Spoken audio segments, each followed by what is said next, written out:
Good afternoon, everyone. John Cackley's here with your Houston Regional Veterans Chamber of Commerce. I'm on the phone with Hiett Ives. We've got him here as vendor prep, basically. What the chamber is attempting to do across the region is participate in trade shows that are very market specific. Instead of trying to do one broad expo, we're going to tie into the wedding expo. We're going to tie into the small business expo, the Texas Restaurant Association's Expo, but we're going to do those pockets. And to help you run your booth better, we brought in a specialist named Hiett Ives, who runs HiettIves.com. Kind of keeps it complicated. But Hiett Ives is here to give us some FAQs, some lessons learned that he's built over 4 decades of running trade shows and helping vendors run trade shows. With that further ado, Hiett, the ball is yours. I'm going to go ahead and turn off my camera real quick while you do your presentation, but let me know when to change slides and I got you covered, brother. Okay. Thank you, John. All yours, sir. As a background, I am currently working with a number of clients on upcoming Houston area shows, the Building Owners and Managers Show, which is coming up in May, the Houston Build Expo in September, the Texas Restaurant Association in July, the SHRM, Society of Human Resource Managers, also in July, and the ATCE, the Annual Technical Conference and Exposition for the Society of Petroleum Engineers. And the advice and counsel I'm going to give you today in 4 different areas is applicable to any of them. So the tools and techniques that I'm going to talk about today are industry agnostic. Slide.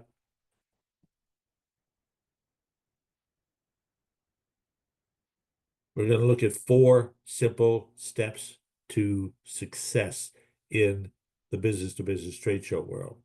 Step 1 is it's what you do that counts. Slide.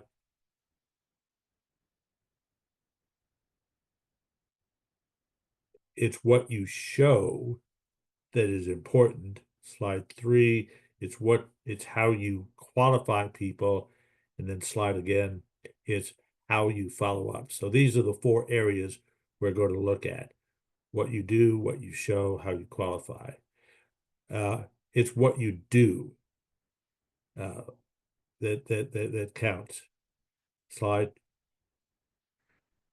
All right, you've got a company called Animate, and Animate, they were going to the Hardware Association show.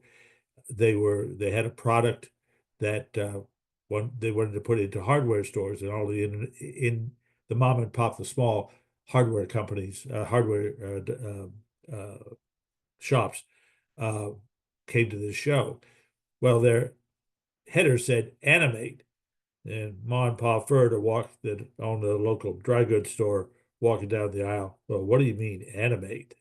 This is back in the 70s when animations were just coming in and computer dating was coming in, and Ma Fur said to Pa Fur, "You ain't going near that place."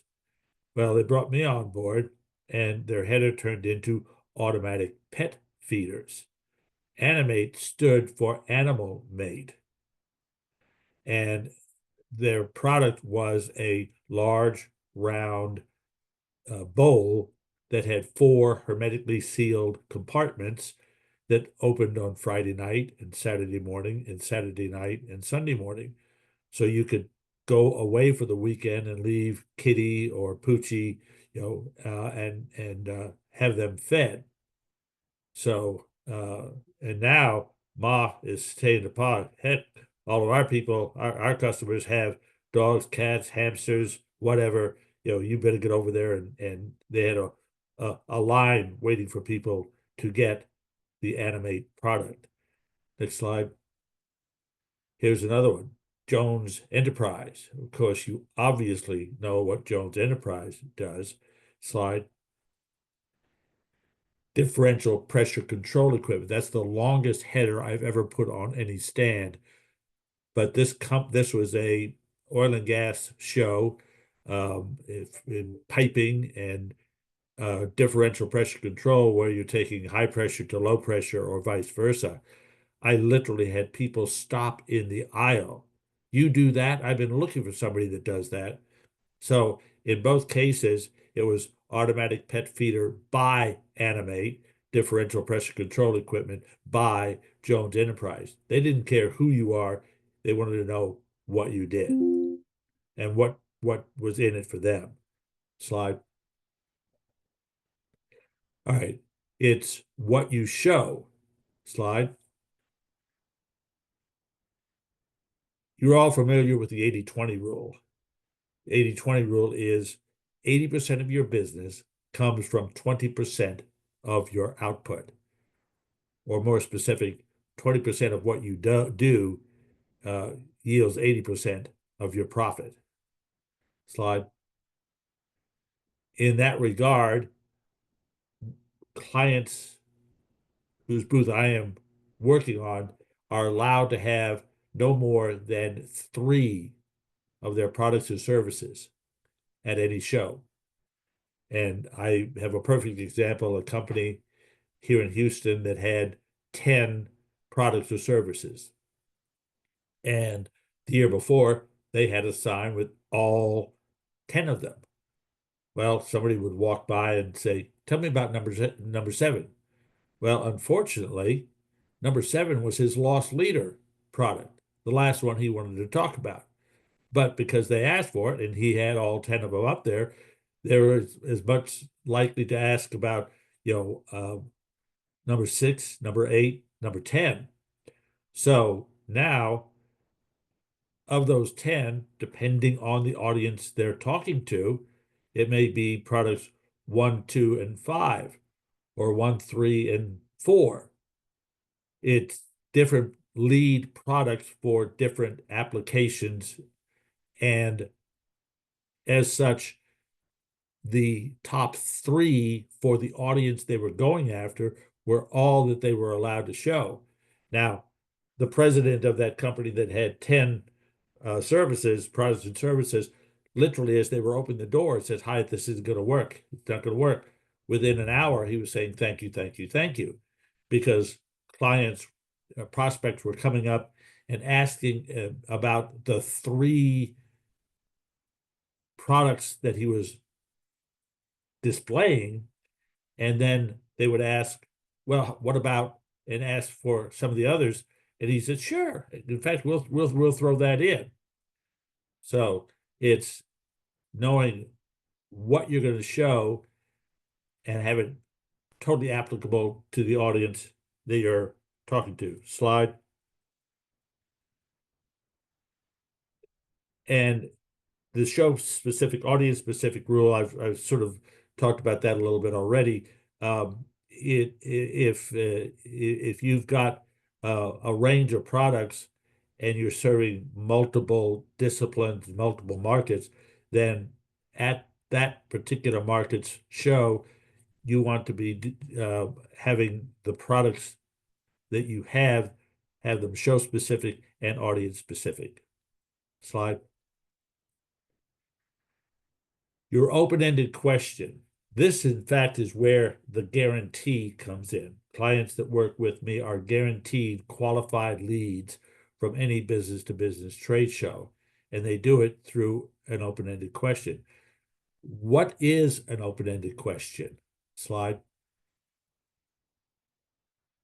It's a question that qualifies or disqualifies the addressee, and it is asked of every delegate passing your booth. It's the same question over and over and over and over. It's a question that you have come up with that identifies the segment of the market that you're going after. You can't see me, but if I were holding my cell phone in my hand and I'm holding it up to an audience of 100 people as they are coming to my booth, if I want to, out of that audience of 100, find out who the CEOs or the C-suite people are, I hold up my phone and say, "Who's responsible for this in your company? Who's responsible for this in your company?" And only those would be the ones that would come. If I'm looking for operations people, same phone, same audience, it's how do you use this in your company? How do you use this in your operation? Third audience, if I'm looking to to identify the purchasing agents, it's when was the last time you bought one of these? Who's your current supplier of this? So depending on who you want to identify as your prospects, who you want to talk about, uh, who you want to talk to about your product, it's a who, what, when, where, how. Uh, Next one, next slide. Whoop, back up. One more. You're going to be asking a who, what, when, where, or how. It's no, how's the show going for you? Good to see you this morning. It's who's responsible for this in your company? What application do you have for this in your company? When was the last time you used one of these? Where in your operation is this applicable? How do you use this in your company? All right, next. Your follow-up program. Next. Have it in place before you go to the show. This is very important. You want to be able to start your follow-up immediately. And I will give you an example of how fast well, go to the next slide. All right, you want to start your follow-up as soon as possible. I have clients that after they have set up their booth the day before the show, they will stand in front of their booth with their cell phone, photographing them, videoing themselves, saying, thank you for stopping by my booth. Great visiting with you. Look forward to getting back with you soon. Click, he turns it off. Now, why does he do that? Well, the next day when the show starts and he gets a good prospect on his booth and he visits with that prospect, as the prospect is walking away, he pulls up his phone and sends the person he's just talked to a video email. When the guy opens it, he sees what was recorded the day before. Hi, thanks for stopping by our booth. Look forward to visiting with you real soon. Is that quick follow-up? And even if you can't do it immediately after he's left the booth, if he gets that within, 10, 15 minutes, even that evening, uh, it says the process has started. And you know that your product, the sales cycle of your products and services. Some may take 2 to 3 days, some may 2 to 3 weeks, 2 to 3 months. So you need to have a follow-up procedure that you can put into your CRM uh, program, your customer follow-up program, and it is geared specifically to this show. It starts, when the show ends, and all of the steps that need to be taken are benchmarked against that. And it's the persistence that pays off, because the 80-20 principle is applicable in trade shows. The unfortunate thing is on the 80-20, only 20% of trade show leads are followed up on. And it's the guys that follow up the 3, 4, 5, 6, 7, because you've heard, you have to have upwards to 7 or 8 touches to a prospect before they'll buy if it's a new prospect. So you build all those touches into a CRM program and overlay it onto the one that you're using on a day-to-day basis, and it keeps all of those prospects from the specific show, uh, on your radar and on your contact list. And it's the persistence that counts. It's the guys that, 6, 8, 10 months after the show are signing the big contracts from that show because they stayed after them. how many of us have gone to a show and had walked away with 4 or 5 really hot prospects and followed up with all of them, and then just a couple of them, and then one of them, and nothing's happened. So you want to put together your follow-up program in advance and be very specific. Next.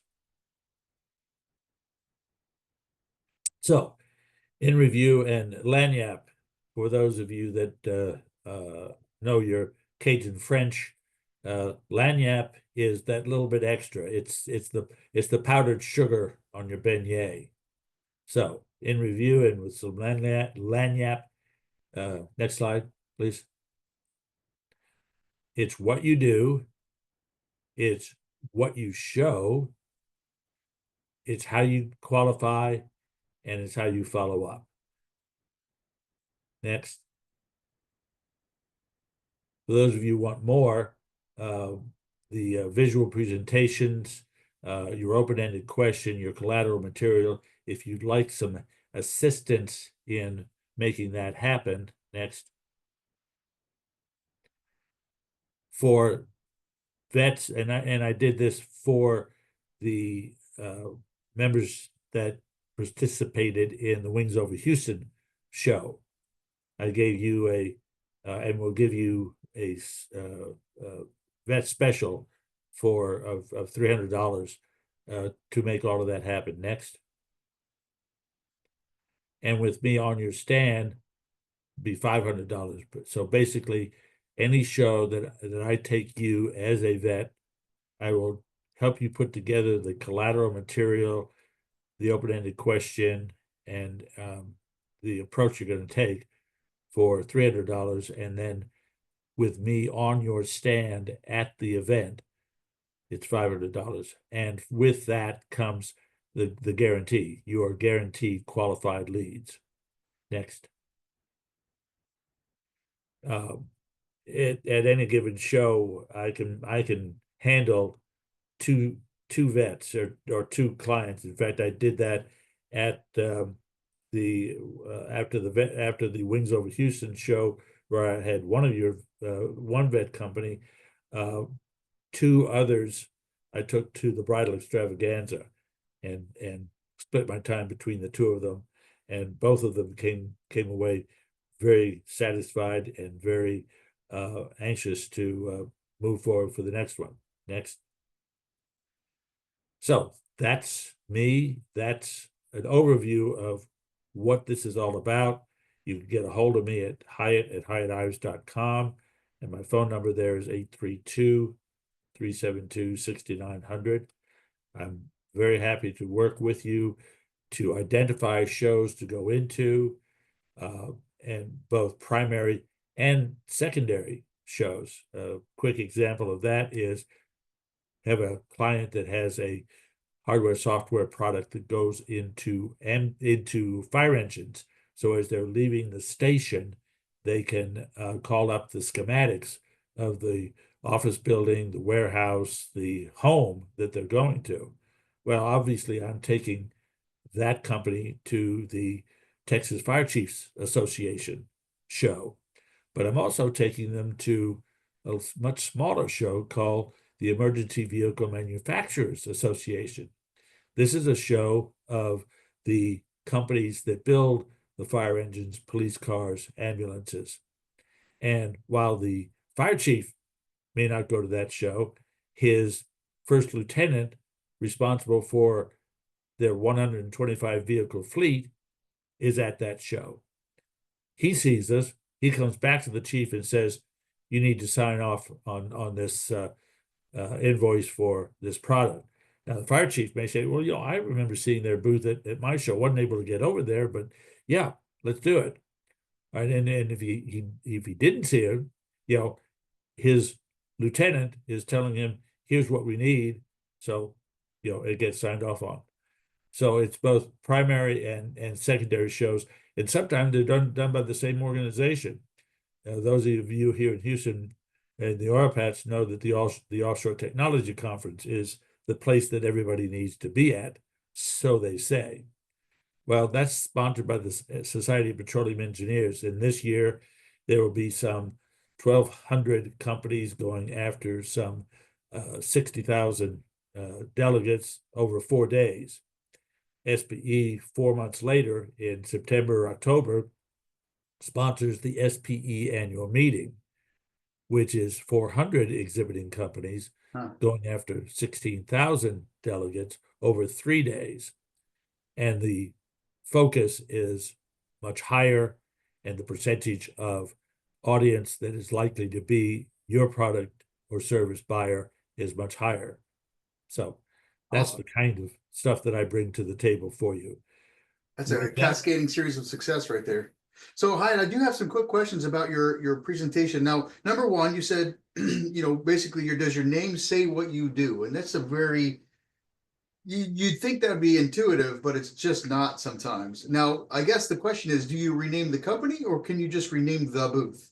no, what you do, you put whatever is appropriate up there, like the open-ended question or the differential pressure control equipment. The it's what we do, and then you put up in smaller type underneath it by the XYZ company, That makes by sense.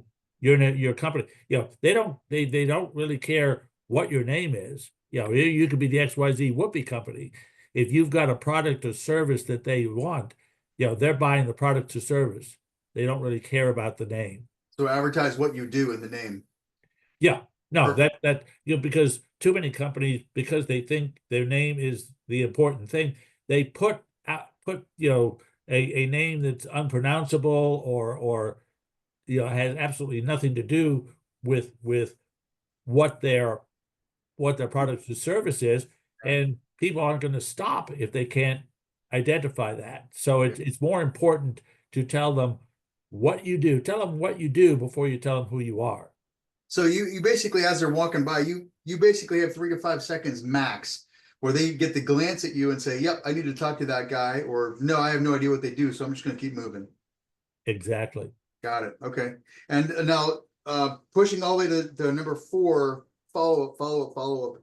I know for a fact that, especially in the sales realm, that 70% of business is lost in the follow up. So you've got to be able to you got to be able to follow up on that 20%, or you lose them. Yep. Now, you came up with something that said, you shoot your "Hey, thanks for stopping by" video before the expo even kicks off. Yeah. I can imagine one very salient reason is because you're still fresh and you got the spring in your step. You're ready, you're still bright-eyed, bushy tail. Your booth looks as good as it ever will. I mean, I'm sure that's one reason. Can you give me another? Well, it says I'm so interested in doing business with you, and I've told you how good I am. Here's an example of how good I am. You know, Aha, 5 minutes after you've left the booth, you know, I'm on you. I'm makes thanking sense. you for coming by my booth. And I'm memorable. Exactly. I mean, Yeah, it's just like, on my business card, I have my photograph on my sure. business card. And you notice a number of people do. It's a whole lot easier to remember. If my company was named the XYZ Whoopee Company, you know, I don't necessarily associate. I'm not sure who Hiett Ives was or what the XYZ Whoopee Company is. I'm lucky in that my company name is the same as I am, but that reinforces, okay, that's the name of the company and that's the face that goes with it. Yeah, that's right. Yeah, most people will remember a face. Maybe not a name, but they'll definitely remember a face. Yep. That's exciting. So what if you did a video that says, "Hey, listen, I'm going to be doing follow-ups later this week." So you do a series of videos that you can filter out over the next subsequent weeks, um, Oh from yeah. that expo.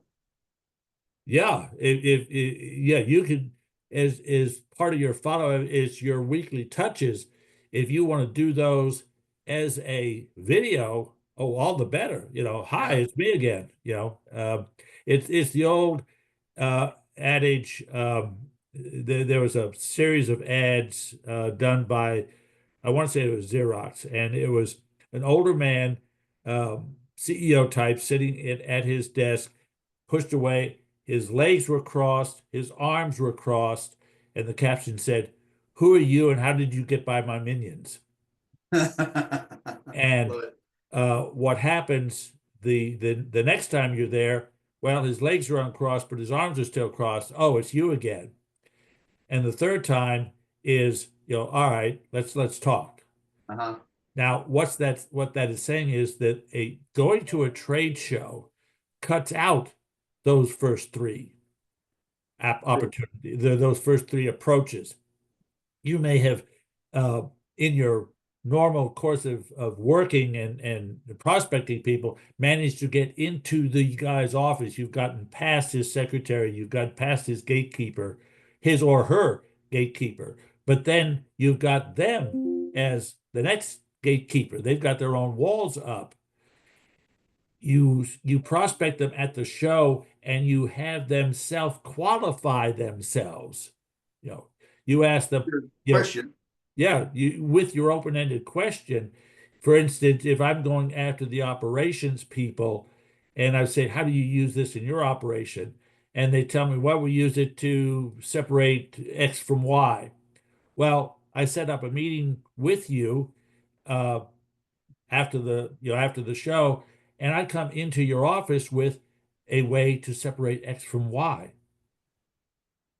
So Yeah, there's, you as the prospect have self-qualified yourself at the show, and the question by the question you've been asked, and in the process, I drill down to get as much as I can about you. That's the other thing. At a trade show, that's not the place for you to sell what you've got as much as it is to find out what it is the prospect needs. that's important. Yeah. Yeah, you don't want to be telling your story. You want to be getting, in fact, sort of a follow-up to this is if the person on the booth says, I'm your person, well, you really want to just try to get a meeting after the fact. Um, and uh, if if they say, well, look, let's talk now. Well, rather than sell yourself, ask those questions that are going to help you provide them what they need. That That makes sense. makes sense. Yeah. Here's a perfect example. I walked into a new this is on the sales side, but the same scenario. I walked into an office with president of a company that I met at a networking event, and we talked for hour and a half. It went really, really well. And I said, I will be back to you Monday morning with a proposal. And we set the appointment. Well, I left that office and came home and said, I'm going to have to work all weekend to put together what I need to sell this person. And then I realized I forgot to ask them the most important question before they left the booth, or before I left her office. Hmm. I called her up and said, I forgot to ask you the most important question. What is it that you need from me to make a decision? Hmm. To which she said, oh, I need this, this, and this. This, and this was 1/3 of what I thought I was going to have to present. And guess what? I walked in with one, two, three. And guess what? I got the job. I got the contract. So same thing here. If you're trying to sell your left-handed widget, then how do you use left-handed widgets? Or what applications do your left-handed widgets have? How many left-handed widgets are you ordering a week, a month, a year? Who's your current supplier of Yeah. left-handed widgets? You know, So you don't necessarily have to throw the book at them. You just have to understand what their needs are and meet those needs and be done. Stop. bingo. Yeah. And the more you let them talk, because too many booths are saying, "Oh, you need widget. Well, here's why you need my widget. My widget does this, and the other people's widgets don't do." No, you want to find out from them. Let them tell you what they need, what they want, so that when you come back to them, you've got what they've told you they need and want. Yeah. I love it. Awesome. Hi, thank you so very much for doing this for us. I really do appreciate you very much. My Um, pleasure. man, guys, if you want to reach out to Hiett Ives, he's worked with the Chamber at Wings Over Houston. We've had some great success there. We've had some great success at the wedding extravaganza, and we're going to do it again. We have at least two more expos that he's going to participate with us in, and there's quite a few more that he has access to that we could have a piece of part of too. So if this is something that interests you, would like more information, that's his number, 832-372-6900. And sir, I really do appreciate you. Thank you very much. Yeah, John, let me just reiterate the five shows that are happening over the next through October of this year. The Building Owners and Managers Show in May, the Build Expo Houston in June, Mhm. the TRA, the Texas Restaurant Association, in July. Also in July, the Society of Human Resource Management, and finally, in October, the Society of Petroleum Engineers annual technical conference and exposition. I'm working directly with show management on all of those. I have clients in a couple of them already, but I still have availability, and I'll be happy to talk to you about those shows and any shows. If any of you have some shows that you've been invited to or think you might should have some interest in, give me a holler. I know a lot of them, and I know shows that I will tell you not to go into. And So, give hi, what if it's just a small show? You know, my local Chamber of Commerce is hosting a small expo, small businesses. Is that something you're willing to come and play in? I I recommend that my clients not participate in those. Okay. The reason being, if it's a industry vertical show, an oil and gas show, a restaurant show, a building show, the people coming, the delegates coming to that have focused interest in making their restaurant better, making their human resource efforts better. And even if your product or service is tangential to that, when you ask the open-ended question, how do you use this in your operation? Well, that's not my area of expertise, but we do use that, and you need to talk to Sue or Harry. That does not happen at the Y'all Come Business Expos, because those have the florist next to the funeral director, next to the quick copy, next to the computer service guy, and It's a grab nobody, bag. we've all been to those shows, and we're not going to those shows to find a specific provider of a specific product or service. We're going there to survey the operation. Hmm. You're far better off finding a industry specific show or event where you have a skill or ability that that audience needs. You're far more likely you're going to get much greater bang for the buck out of Got that it. going to that kind of a show than a y'all come show. Love it. All right. Hi. I appreciate you, sir. That's all we have for today. Houston Regional Veterans Chamber of Commerce puts on small business expos like this all the time. We participate in all sorts of expos across the region. If there's one that you would like for the chamber to lean into and get you booth space at or help negotiate with, let us know. We have a team, highest part of that team, putting this together to get us table space, booth space, whatever it takes to get you in the door at those shows. You don't have to go it alone. That's the power of the chamber. None of us are as smart as all of us. So with that being said, Hiett, thank you so very much. Vanessa, I appreciate you setting this up for us. Thank you very much for being here today. And guys, have a great one. We'll talk to you soon.